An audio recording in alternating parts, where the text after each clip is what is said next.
What happens after death? Is there really a continuation of life beyond death?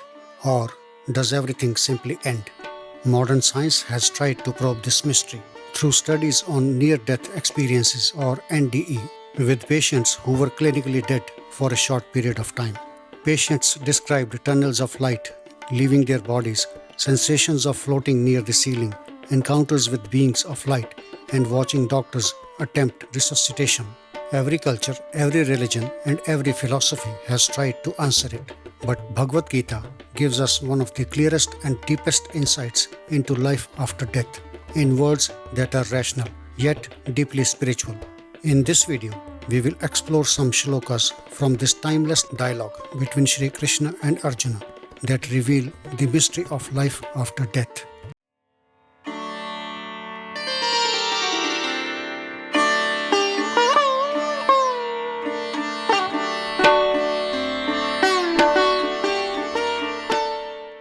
In chapter 2, verse 20, Shri Krishna tells Arjuna, "The soul is never born and it never dies. It has never come into being and it will never cease to be. It is unborn, eternal, ever existing and primeval. When the body is slain, the soul is not slain." Shri Krishna is reminding Arjuna that death belongs only to the body, not to the self. The Atman is untouched by time and beyond change. Osho has beautifully explained, just as space inside a pot remains unaffected when the pot breaks, so too the soul remains untouched when the body perishes. What we call death is simply a change in form, not the end of existence.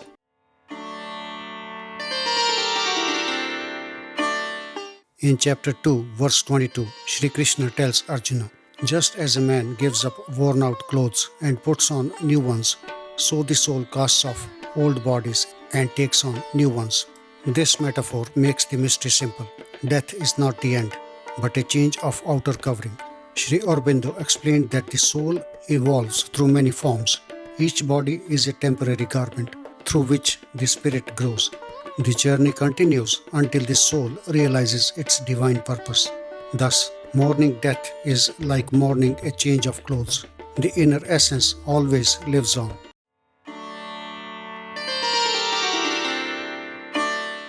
In chapter 2, verse 27, Shri Krishna tells Arjuna, "For one who has taken birth, death is certain, and for one who has died, rebirth is certain. Therefore, you should not lament over the inevitable." This teaching affirms the cyclic nature of existence. Just as day follows night, birth follows death. Death is not an end, but only a transition. Swami Vivekananda clarified this. Life and death are like two waves of the same ocean. Why then should we fear death when it is but another beginning? To see death as an end is ignorance. To see it as a transition is wisdom.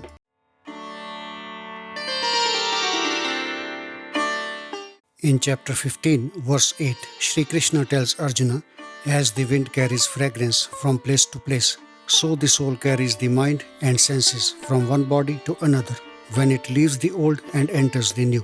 Shri Krishna reveals that we do not go empty-handed from this life.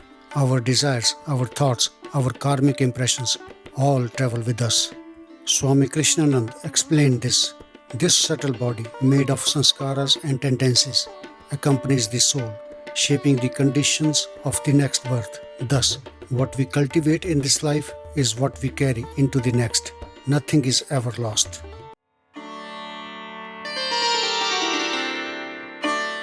Modern research on near-death experiences has tried to touch this truth. NDE research involves retrospective studies of people who have survived life-threatening events.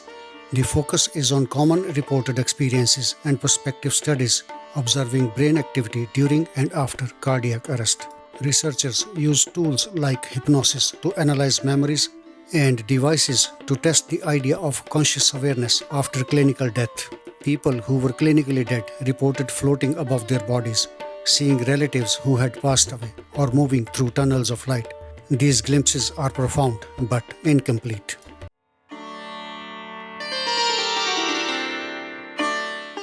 One of the largest NDE studies, led by Dr. Sam Parnia at the University of Southampton in 2014, examined over 2,000 patients who had cardiac arrests in UK, USA and Austria. About 40% reported awareness during clinical death. They had meaningful near-death experiences, including detailed memories of surroundings. Earlier in 2001, Dr. Pim van Lommel's study in the Netherlands on 344 cardiac arrest survivors across 10 hospitals found that 18% had near-death experiences. These studies reveal only glimpses of consciousness beyond the body, but they stop short of proving what lies after.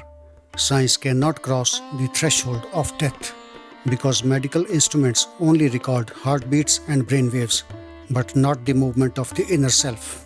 They capture only physical signals, while consciousness transcends them. And here, modern spiritual thinkers also agree. Dr. Deepak Chopra, in his book Life After Death, The Burden of Proof, suggests that consciousness does not end with the body. Instead, it returns to the universal field of awareness, what Vedanta calls the Akashic field. What we experience after death depends on our inner awareness and the impressions we carry in our consciousness. This resonates deeply with Bhagavad Gita's vision that the soul is eternal and death is only a doorway to another state of being. Unfortunately, science cannot prove that the continuity of awareness survives the body.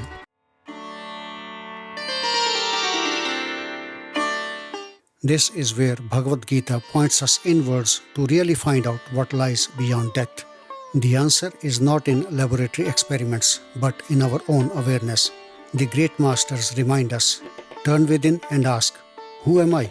Only the inner journey can reveal the truth of the soul. Awareness itself is the bridge between life, death, and what continues beyond. Osho called this a journey from the outer to the inner, from form to the formlessness. Sri Aurobindo said, awakening is a widening into the infinite consciousness. Swami Vivekananda reminded us, we are not the body or mind.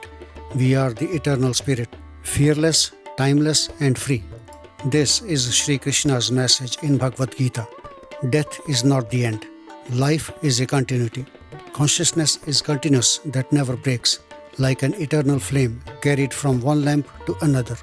True knowledge of life after death comes not from waiting for science to measure it, but by walking the inner journey into meditation, awareness, and realization of the eternal self. This is the path from fear to freedom, from the cycle of rebirth to the stillness of immortality. This is the eternal message of Bhagavad Gita.